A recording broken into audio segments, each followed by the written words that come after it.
স্বাগতম জনাইছো আপোনাক আমাৰ এন সাপোৰ্টৰ আজিৰ এইটো ভিডিঅ'ত ফ্ৰেণ্ডছ যদি আপুনি nsdlkyc.in ৱেবছাইটৰ পৰা পান কাৰ্ডৰ আইডি লৈছিলে আৰু আপোনাৰ আইডিত যদি বেলেন্স থকা সত্ত্বেও পান কাৰ্ড এপ্লাই কৰোঁতে ইনসাফিচিয়েন্ট বেলেন্স শ্ব' কৰি আছে আজি ভিডিঅ'টো সম্পূৰ্ণ শেষলৈকে চাই থাকিব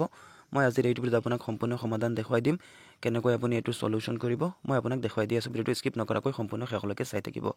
প্ৰথমে আপুনি আপোনাৰ আইডিটো লগইন কৰিব চাওক মোৰ আইডিত বেলেন্স আছে এতিয়া যদি মই আপোনাক প্ৰমাণ দেখুৱাবলৈ যাওঁ মই যদি ইয়াত পান কাৰ্ড এপ্লাই অপচনত ক্লিক কৰি মই যদি কাস্টমাৰ এজনৰ ডিটেইলছ এন্টাৰ কৰি যদি মই সাবমিট কৰাৰ লগে লগে চাওক ইনসাফিচিয়েন্ট বেলেন্স শ্ব' কৰি আছে কিন্তু মোৰ আইডিত বেলেন্স আছে এতিয়া এটো কেনেকৈ আপুনি সমাধান কৰিব প্ৰথমে মই আপোনাক ইনফৰমেশন দিব বিচাৰিছো যোৱা 2 বছৰ ধৰি ইউটিআই এ নতুন আইডি এক্টিভ নকৰাৰ কাৰণে এনএসডিএল এ নতুন গাইডলাইন মুকলি কৰিছে ওয়ালেটত মিনিমাম 500 টকা বেলেন্স থাকিব লাগিব আৰু ইয়াৰ পাছত এপিআই সিস্টেমত আপোনাৰ অফিশিয়াল ব্ৰাঞ্চ কোড এক্টিভ হ'ব আৰু ব্ৰাঞ্চ কোড এক্টিভ হোৱাৰ পাছত আপুনি পান কাৰ্ড এপ্লাই কাৰেকচন কৰিব পাৰিব এতিয়া মই আপোনাক ব্ৰাঞ্চ কোড এক্টিভৰ প্ৰসেছটো দেখাই দি আছো আপুনি প্ৰথমে ওয়ালেট এড কৰিব লাগিব মই আপোনাক প্ৰথমে ওয়ালেট এড কৰি দেখাই আছো আৰু ইয়াৰ পাছত মই আপোনাক লাইভ প্ৰসেছত ব্ৰাঞ্চ কোড এক্টিভ কৰি দেখাই আছো আপোনাৰ নিজৰ নামত অফিশিয়াল ব্ৰাঞ্চ কোড পাব আৰু এইটো ব্ৰাঞ্চ কোডৰ মাধ্যমে আপোনাৰ প্ৰতিটো পান কাৰ্ড এপ্লাই কাৰেকচন হ'ব আগত যেনেকৈ থাৰ্ড পাৰ্টি আছিল এতিয়া থাৰ্ড পাৰ্টি নহয় আপোনাৰ নিজৰ নামত ব্ৰাঞ্চ কোড ৰেজিষ্টাৰ হ'ব তো আপুনি প্ৰথমে এড মানিত ক্লিক কৰি ওয়ালেট এড কৰিব লাগিব আপোনাৰ ওয়ালেটত যিমান টকা আছে 500 টকা হ'বলৈ কিমান বাকি আছে আপুনি এন্টাৰ কৰি জেনাৰেট কিউআৰ কোডত ক্লিক কৰিব এনেকৈ কিউআৰ কোড ওপেন হ'ব আপুনি কিউআৰ কোড মোবাইলত যদি কৰি আছে আপুনি স্ক্ৰিনশ্বট কৰি যিকোনো এপৰ পৰা আপলোড কৰি আপুনি পেমেন্ট কৰিব পাৰে যদি কম্পিউটাৰত কৰি আছে আপুনি কিউআৰ কোডটো স্ক্যান কৰি পেমেন্ট কৰিব আৰু পেমেন্টৰ তলত যেটো ইউটিআই নাম্বাৰ থাকিব বা ইউপিআই ৰেফাৰেন্স নাম্বাৰ দিয়া থাকিব আপুনি সেই নাম্বাৰটো ইয়াত এন্টাৰ কৰি সাবমিট কৰাৰ লগে লগে এনেকৈ শুদ্ধ চিন আহিব আৰু আপোনাৰ ওয়ালেটত অটোমেটিক টকা এড হৈ যাব এতিয়া আপোনাৰ ওয়ালেটত 500 টকা এড হোৱাৰ পাছত সম্পূৰ্ণ হোৱাৰ পাছত আপুনি কেনেকৈ নিজৰ নামত ব্ৰাঞ্চ কোড এক্টিভ কৰিব মই আপোনাক দেখাই আছো আৰু ব্ৰাঞ্চ কোডটো এক্টিভ হোৱাৰ পাছত আপুনি একেবাৰে 500 টকাটো একেবাৰে জিৰো কৰিব পাৰিব পাঁচটা পান কাৰ্ড এপ্লাই কৰিব পাৰিব বা কাৰেকচন কৰিব পাৰিব আৰু ইয়াৰ পাছত আপোনাৰ প্ৰয়োজন অনুযায়ী আপোনাৰ যিমান টকাৰ প্ৰয়োজন আপুনি ওয়ালেটত এড কৰি আপুনি পান কাৰ্ড এপ্লাই কাৰেকচনৰ কাম কৰিব পাৰিব যে 500 টকা ওয়ালেটত থাকিবই লাগিব পাৰ্মানেন্ট তেনেকা নহয় মই আপোনাক দেখাই আছো ব্ৰাঞ্চ কোড এক্টিভৰ প্ৰসেছটো এতিয়া ব্ৰাঞ্চ কোড এক্টিভ কৰাৰ বাবে আপুনি স্ট্যান্ড পান বা ইকেৱাইসি পানত আপুনি ক্লিক কৰিব ক্লিক কৰাৰ পাছত আপুনি মোড সিলেক্ট কৰিব পান কাৰ্ড এপ্লাই কাৰেকচন মানে কাস্টমাৰ এজনৰ ডিটেইলছ আপুনি ইয়াত এন্টাৰ কৰিব লাগিব মই এন্টাৰ কৰি আছো আৰু এইটো বক্সত আপুনি টিক মাৰ্ক কৰি আপুনি সাবমিটত ক্লিক কৰিব ওকেত ক্লিক কৰিব প্ৰসেসিং দেখুৱাব আৰু এনেকৈ লগে লগে ৰিডাইৰেক্ট হৈ যাব এনএসডিএলৰ অফিশিয়াল পেজলৈ ৰিডাইৰেক্ট হোৱাৰ পাছত ইয়াত চাওক ব্ৰাঞ্চ কোড এক্টিভ কৰা অপচনটো আহি গৈছে যদি আপোনাৰ ব্ৰাঞ্চ কোড আগৰ পৰা ৰেজিষ্টাৰ কৰা আছে আপুনি কেৱল মোবাইল নাম্বাৰ এন্টাৰ কৰি সাবমিট কৰিলে আপোনাৰ এপ্লিকেশন কন্টিনিউ হৈ যাব আৰু আপুনি কাস্টমাৰৰ পান কাৰ্ড এপ্লাই কাৰেকচন কৰিব পাৰিব আৰু যদি আপুনি নতুন ইউজাৰ হয় আপোনাৰ ব্ৰাঞ্চ কোড নাই আপুনি ব্ৰাঞ্চ কোড ৰেজিষ্টাৰ কৰিব লাগিব ইয়াত আপুনি ৰেজিষ্টাৰত ক্লিক কৰিব ৰেজিষ্টাৰত ক্লিক কৰাৰ পাছত নেক্সট ফৰ্মখন এনেকৈ ওপেন হ'ব এতিয়া মই আপোনাক সম্পূৰ্ণ প্ৰসেছটো দেখাই দি আছো ব্ৰাঞ্চ কোড এক্টিভ কৰাৰ আপুনি ৰেজিষ্টাৰত ক্লিক কৰাৰ পাছত এনেকৈ ফৰ্ম ওপেন হ'ব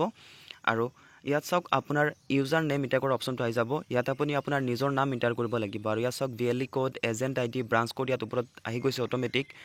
তো ইয়াত আপুনি প্ৰথমে আপোনাৰ নিজৰ নাম এন্টাৰ কৰিব ইয়াত আপোনাৰ নিজৰ নাম হ'ব পাৰ্সোনেল নাম হ'ব আপোনাৰ ইয়াত মই নাম এন্টাৰ কৰি আছো ইয়াত আপুনি এড্ৰেছত আপোনাৰ flat number room number ডোৰ number বা ব্লক নাম্বাৰ ইয়াত আপুনি আপোনাৰ দোকানৰ নাম্বাৰো আপুনি দিব পাৰে তো ইয়াত মই এন্টাৰ কৰি লৈছো ইয়াত আপুনি আপোনাৰ ভিলেজ নাম এন্টাৰ কৰিব ভিলেজ নাম এন্টাৰ কৰাৰ পাছত ইয়াত আপুনি পোষ্ট অফিচ নাম এন্টাৰ কৰিব আপোনাৰ ব্ৰাঞ্চ কোডত এখিনি ডিটেইলছ এন্টাৰ হৈ আছে এখিনি পিছত আৰু কেতিয়াও এডিট নহব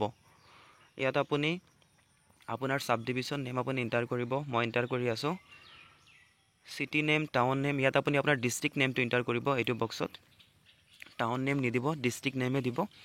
ডিস্ট্ৰিক্ট নেম এন্টাৰ কৰাৰ পাছত ইয়াত আপুনি ষ্টেট নেম আসাম সিলেক্ট কৰি দিব আৰু ইয়াত আপুনি আপোনাৰ পিন কোড নাম্বাৰটো এন্টাৰ কৰিব পিন কোড নাম্বাৰ এন্টাৰ কৰাৰ পাছত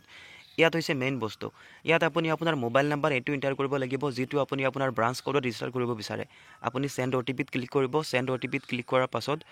আপোনাৰ মোবাইলত এটা ওটিপি আহিব এইটো নাম্বাৰত এটা ওটিপি আহিব এনএসডিএলৰ অফিশিয়াল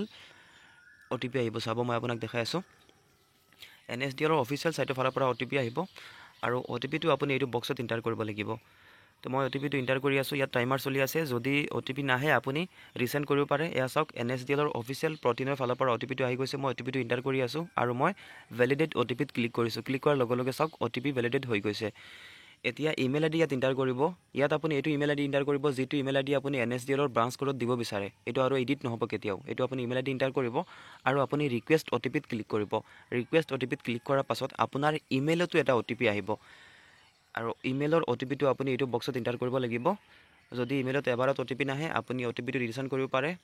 এছক ইমেইলত ওটিপি আহি গৈছে মই ওটিপিটো এন্টাৰ কৰি আছো ওটিপি এন্টাৰ কৰাৰ পাছত আপুনি ভ্যালিডেট ওটিপিত ক্লিক কৰিব আৰু OTP লগে লগে এনেকৈ ভেলিডেট হৈ যাব। ইয়াত আপুনি আপোনাৰ ব্ৰাঞ্চ কোড দেখিবলৈ পাব, কিন্তু আপুনি ছাবমিট কৰিব লাগিব। ছাবমিট নকৰাকৈ আপোনাৰ এইটো ব্ৰাঞ্চ কোড পাৰ্মানেণ্ট নহ'ব।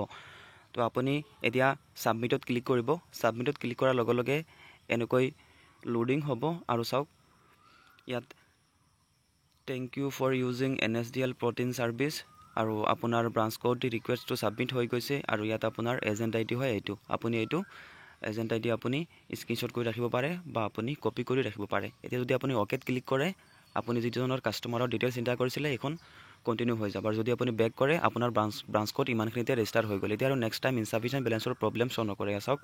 ইয়াত ব্ৰাঞ্চ কোড শ্ব' কৰিব, প্ৰটিনৰ অফিচিয়েল হয় আৰু নেক্সট টাইম ডাইৰেক্ট কাষ্টমাৰৰ পান কাৰ্ড এপ্লাই কাৰেক্ট